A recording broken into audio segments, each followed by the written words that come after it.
এইভাবে খালি যাতে না হয়ে যায় তার জন্য আমরা কি করতে পারি? কিছু কি করতে পারি?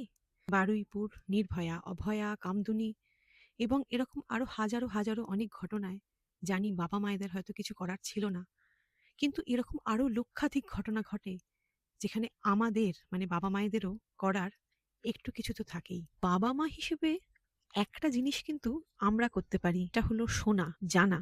বাচ্চা যখন বাবা মায়ের কাছে বিপদে পড়ে আশ্রয় চাইতে আসে, তাদের আশ্রয় দেওয়া, ভয় না দেখানো। আজ যা ঘটে গেছে তার কারণ নির্ধারণ করা খুব মুশকিল। বিকৃত মানসিকতা কিভাবে আসে, মানুষের মধ্যে কিভাবে এর বীজ বপিত হয়, যৌন নিগ্রহ, নিপীড়ন, অত্যাচার শুধু যে পুরুষদের কাছ থেকে আসে তা কিন্তু নয়, মহিলারাও কিন্তু করেন অত্যাচার। এটা ভুলে গেলে চলবে না। দানবের কোনো লিঙ্গ হয় না। আজ একটা ঘটনা ঘটেছে, সেই জন্য সবাই নড়ে চড়ে বসেছি, কিন্তু এরকম ঘটনা